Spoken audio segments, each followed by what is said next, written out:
الرحمن الرحیم، السلام علیکم۔ ساحل ادیم سوشل میڈیا پر ایک موٹیویشنل سپیکر کی حیثیت سے متعارف ہے۔ ان کا بہت بڑا حلقہ اثر ہے اور خاص طور پر نوجوانوں کی ایک بڑی تعداد ان کو سننے والی۔ ان کے متعدد کلپس میں نے ایسے سنے ہیں جس میں وہ ایک ایسی بات کرتے ہیں جس کا حقیقت سے تعلق نہیں ہے اور جس کی وضاحت ضروری ہے۔ سب سے پہلے آئیں وہ دیکھیں کہ وہ کیا کہتے ہیں۔ لیکن اس میں ایک چیز ہمیں نظر آتی ہے کہ ایک ہماری پارٹی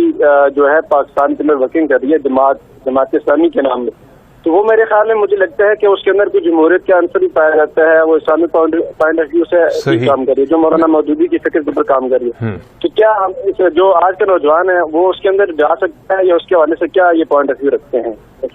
سال صاحب آپ بتائیے گا، میرے سوال سے ملتا جلتا سوال ہے، انہوں نے امپیریکل ایویڈنس کے ساتھ ایک ایگزامپل دے دی ہے، سوال وہی ہے۔ کنیکٹ کر دیتا ہوں۔ پہلی بات تو یہ کہ جماعت اسلامی نے شروع دن سے بیچا ہے مودودی صاحب کا نام۔ مودودی صاحب نے اپنی زندگی میں رجوع کرتے ہوئے خود کہا تھا کہ میری لائف میں اس سے بڑی غلطی کبھی نہیں ہوئی، میں اس سے رجوع کرتا ہوں، اور وہ سائیڈ پہ ہو گئے تھے کہ یہ سسٹم اللہ کا سسٹم نہیں، اس میں دین کا نام گھسانا سب سے بڑی حماقت ہے۔ یہ جماعت اسلامی ابھی تک کھلے عام بتاتی نہیں ہے۔ آپ پڑھیں گے مودودی صاحب کے جریدے، آپ کو خود ہی سمجھ آ جائے گی، ان کی لائف پڑھیں گے، آخری 3 سال پڑھیں گے کیوں جماعت اسلامی سے الگ، سیاست سے الگ ہو گئے تھے وہ۔ تو کوشچن از، جماعت اسلامی سب سے بڑا کینسر مجھے اس لیے لگتا ہے بیکاز وہ اللہ کے دین کا نام لے کے یہ یورپ کے دین کے اوپر پلیس کر دیتے ہیں اپنے آپ کو۔ اگر آپ نے دیکھا کہ انہوں نے جماعت اسلامی اور سید ابوالعالی مودودی کو ڈسکنیکٹ کرنے کی کوشش کی ہے، جماعت اسلامی کو ناسور اور کینسر قرار دیا، اور یہ بات کہی کہ سید ابوالعالی مودودی نے جماعت اسلامی سے برات کا اعلان کر دیا۔ نہ جانے ساحل ادیم صاحب کو اس کی وحی آئی یا الہام ہوا، یا سید مودودی نے خواب میں آ کر ان سے یہ اس بات کا انکشاف کیا کہ میں نے جماعت اسلامی سے برات کا اعلان کر دیا، حالانکہ حقیقت اس کے بالکل برعکس ہے۔ ساحل ادیم صاحب شاید تفہیم القرآن کے قاری ہیں اور اس کے چند چیپٹرز اور چند صورتوں کو انہوں نے ضرور مطالعہ کیا ہوگا، اور اس کے نتیجے میں وہ سید مودودی علیہ الرحمہ سے متاثر نظر آتے ہیں، اور بطور وکیل ہر جگہ ان کا نام بھی لیتے ہیں، ان کا دفاع بھی کرتے ہیں، اور انہیں ایک بڑا عالم دین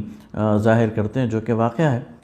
لیکن وہ جماعت اسلامی سے، اس کی تاریخ سے، اس کے لٹریچر سے، اور خاص طور پر جماعت اسلامی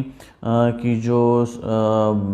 رودادیں ہیں اور جماعت اسلامی کے حوالے سے جو لٹریچر سید ابوالعالی مودودی نے تخلیق کیا ہے، اس سے بے خبر ہیں۔ اسی لیے وہ یہ کہتے ہیں کہ جماعت اسلامی الگ چیز ہے اور سید ابوالعالی مودودی الگ چیز ہیں، حالانکہ یہ دونوں الگ چیزیں نہیں ہیں، ایک ہی حقیقت کے دو پرتو ہیں، ایک ہی حقیقت کے دو رخ ہیں، اور ایک ہی حقیقت کو لیے ہوئے دو تصاویر ہیں، اور ان دونوں کو الگ نہیں کیا جا سکتا۔ سید ابوالعالی مودودی رحمۃ اللہ علیہ نے 1941 میں، اگست 1941 میں جماعت اسلامی قائم کی، لیکن اس سے بہت پہلے 1930، 31 میں، 32 میں مولانا مودودی رحمۃ اللہ علیہ نے یہ اسلامی تحریک کے قیام کے لیے عملاً کام شروع کر دیا تھا۔ ترجمان القرآن کے ذریعے انہوں نے بر صغیر پاک و ہند کے اندر مسلمانوں کی نشت و ثانیہ کے لیے، مسلمانوں کے ذہنوں کی آبیاری کے لیے کام شروع کر دیا تھا۔ پھر دارالسلام پٹھان کوٹ میں ہجرت کر کے انہوں نے عملاً ایک جگہ اس مرکز کو بھی قائم کیا، اور پھر قیام پاکستان کے بعد مولانا مودودی رحمۃ اللہ علیہ پاکستان کی طرف ہجرت کر کے آگے۔ لہٰذا جماعت اسلامی کی وہ تاریخ جو تحریک پاکستان سے اور قیام پاکستان سے پہلے ہے وہ بھی، اور جو قیام پاکستان کے بعد ہے وہ بھی، اس بات کی شاہد ہے کہ جماعت اسلامی کو نہ صرف یہ کہ سید ابوالعالی مودودی نے قائم کیا، وہ اس کے بانی ہیں، بلکہ آخر وقت تک اس کی قیادت اور رہنمائی کے منصب پر فائز رہے۔ اب آئے میں آپ کو یہ بتاتا چلوں کہ جماعت اسلامی جو کہ اس ملک کے اندر آئینی جمہوری طریقوں سے تبدیلی قیادت کی بات کرتی ہے اور اس ملک کے اندر ایک اسلامی انقلاب کی بات کرتی ہے، تو یہ جماعت اسلامی کی اختراع نہیں ہے، بلکہ یہ وہی لائن ہے، یہ وہی راستہ ہے جو سید ابوالعالی مودودی نے اسے دیا، اور پھر جماعت اسلامی سید ابوالعالی مودودی کی زندگی کے اختتام تک اور اس کے بعد آج تک اس پر قائم ہے۔ یہ میرے پاس ایک چھوٹا سا پمفلٹ ہے، جماعت اسلامی کا مقصد، تاریخ اور لائے عمل۔ یہ وہ تقریر ہے جو مولانا سید ابوالعلا مودودی نے 1951 میں کی تھی، یعنی قیام پاکستان کے فوراً بعد۔ اور اس کتابچے میں مولانا مودودی بڑے وضاحت کے ساتھ بتاتے ہیں کہ جماعت اسلامی کن خطوط پر کام کرے گی اور انقلاب کن مدارج اور کن مراحل سے ہو کر آئے گا۔ اور اس کے اندر ایک چیز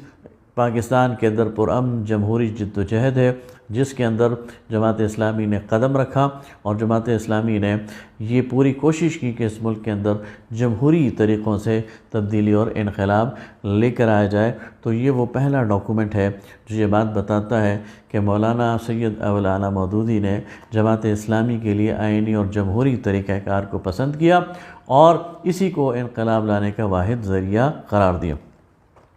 اس کے بعد ہمارے پاس جو دوسرا اہم ڈاکومنٹ ہے وہ ہے جماعت اسلامی کا آئندہ لائے عمل۔ یہ وہ ڈاکومنٹ ہے جو سید ابوالعلا مودودی نے ماچھی گھوٹ میں 1957 میں تقریر کی تھی۔ یہ 6 گھنٹے کا مولانا مودودی کی تقریر ہے جو کتابی صورت میں شائع ہو چکی ہے۔ اس میں مولانا مودودی نے جماعت اسلامی کے لیے 10 نکاتی لائے عمل تجویز کیا تھا، جسے جماعت اسلامی کے 925 میں سے 910 ارکان نے اس پر اعتماد کا اظہار کیا تھا۔ اور یہ وہ مقام ہے ماچھی گھوٹ کا کہ ڈاکٹر اسرار احمد اور امین حسن اصلاحی اور بڑے بڑے جو لوگ ہیں وہ جماعت سے الگ ہو گئے، لیکن سید ابوالعلا مودودی نے بالکل وضاحت کے ساتھ جماعت اسلامی کے لیے جو روڈ میپ دیا تھا وہ یہی تھا کہ جماعت اسلامی اس ملک کے اندر تبدیلی قیادت کے لیے انتخابات کے راستے کو استعمال کرے گی اور جمہوریت کے ذریعے اس ملک میں تبدیلی لے کر آئے گی۔ اس کے بعد میرے سامنے یہ جماعت اسلامی کی جو مجالس شورا کی رودادیں ہیں۔ جماعت اسلامی ایک ایسی تنظیم ہے کہ جو اپنی شورا کا پورا ریکارڈ 70 سالہ شوراؤں کا ریکارڈ جماعت اسلامی کے پاس، 80 سالہ شوراؤں کا ریکارڈ جماعت اسلامی کے پاس موجود ہے۔ اس وقت اس کے یہ 4 حصے میرے سامنے ہیں۔ یہ پہلا حصہ روداد جماعت اسلامی مجلس شورا، یہ 19 ستمبر 1947 سے لے کر 1953 تک جتنے بھی جماعت اسلامی کی شورا کی اجلاس ہوئے ہیں یہ ان کی روداد ہے۔ اس میں واضح طور پر پاکستان کے اندر جو مطالبہ نظام اسلامی ہے اور اسلامی دستور کی بات ہے اور جمہوریت کی بات ہے وہ ہمیں واضح طور پر نظر آتی ہے۔ یہ اس مجالس کی روداد کا حصہ دوم ہے، یہ ہے جون 1953 سے لے کر 1957 تک۔ اس میں باقاعدہ بحث کی گئی ہے کہ جماعت اسلامی جب مشرقی پاکستان میں الیکشن آئے تو جماعت اسلامی نے اس میں کیا اسٹریٹجی اختیار کرنی ہے، بلدیاتی انتخابات آئے اس دوران میں تو یہ بتایا گیا کہ جماعت اسلامی نے اس میں کیا اسٹریٹجی اختیار کرنی ہے، اور اس دوران پنجاب میں جو انتخابات آئے تو اس میں یہ بتایا گیا کہ جماعت اسلامی نے اس میں کیا اسٹریٹجی اختیار کرنی ہے، اور اس میں سید ابوالعلا مودودی جماعت اسلامی کے امیر تھے۔ روداد مجلس شورا جماعت اسلامی حصہ سوم، یہ اگست 1962 سے لے کر فروری 1972 تک یہ۔ اس میں ایک موقع پر سید ابوالعلا مودودی 1966 میں مجلس شورا کے اجلاس میں یہ بات کہتے ہیں کہ میں اعلیٰ وجہ البصیرہ یہ سمجھتا ہوں اور اسی خیال کو بار بار وضاحت کے ساتھ بیان کر چکا ہوں کہ اسلامی نظام کی راہ میں سب سے بڑی رکاوٹ آمریت ہے۔ اگر یہاں آمریت قائم ہو تو اسلام کی جڑ کٹے گی۔ آمریت کے قیام کی صورت میں ملک کے نظام کو نوکر شاہی یعنی بیوروکریسی اور بالائی طبقے کے لوگ چلائیں گے، اور ان میں سے ایسے لوگ کثرت سے پائے جاتے ہیں جو سرے سے اسلام کے قائل ہی نہیں ہیں۔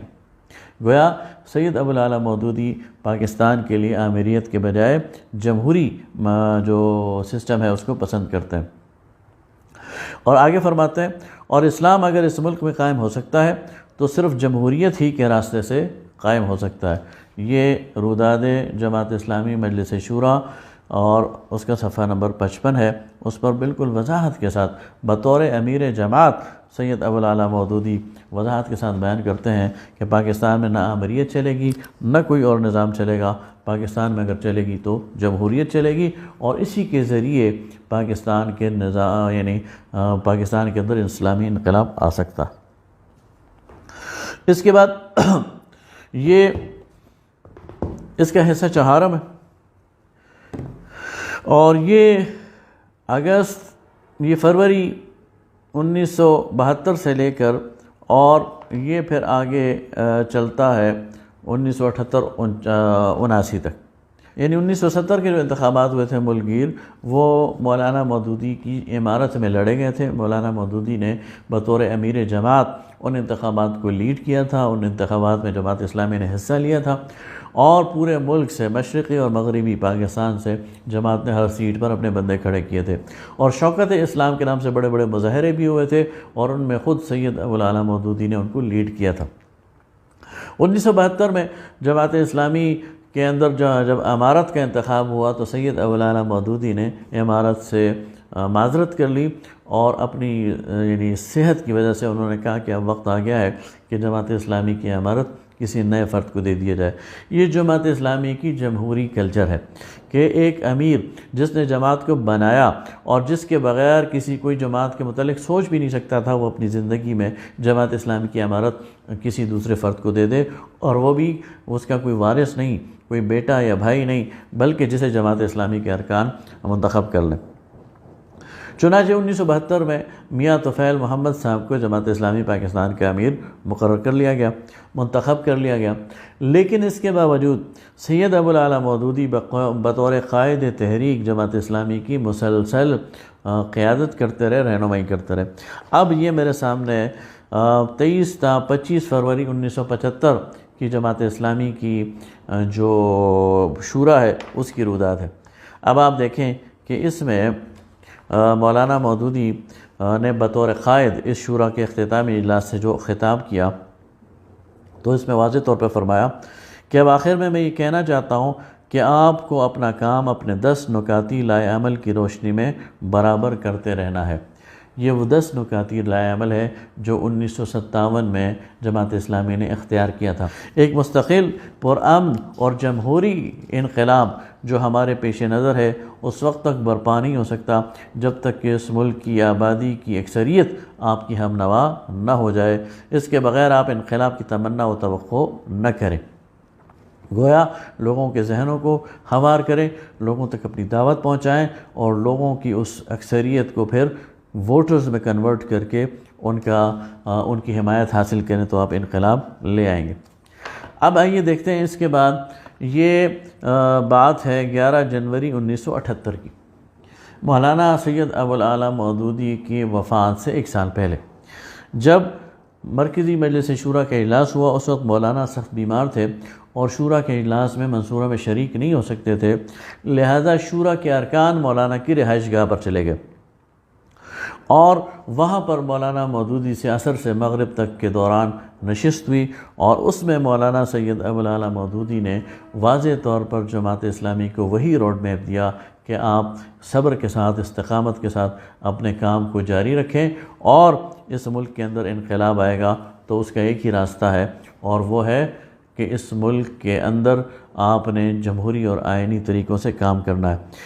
تو گویا مولانا سید ابوالعلا مودودی اپنی زندگی کے بالکل آخری ایام تک جماعت اسلامی کے ساتھ کنیکٹڈ رہے، جماعت اسلامی کی رہنمائی کرتے رہے، جماعت اسلامی کی قیادت کرتے رہے، اور یہی بات کرتے رہے کہ پاکستان میں انقلاب کا ایک ہی راستہ ہے، اور وہ ہے آئینی اور جمہوری طریقے سے۔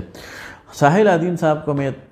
مشورہ دیتا ہوں کہ وہ جماعت اسلامی کی روداتیں پڑھیں، وہ جماعت اسلامی کا لٹریچر پڑھیں، وہ سید ابوالعلا مودودی کی اسلامی ریاست پڑھیں، وہ خلافت و ملوکیت پڑھیں، اور وہ تفہیم القرآن کو پڑھیں، تو پھر ان کے سامنے وہ پوری پکچر آئے گی جو سید مودودی نے جو خاکہ بنایا تھا اس ملک میں اسلامی انقلاب کے لیے، اور جو انہوں نے جد و جہد کی تھی۔ سخت زیادتی ہے کہ وہ جماعت اسلامی اور سید ابوالعلا مودودی کو ڈسکنیکٹ کرنے کی کوشش کریں۔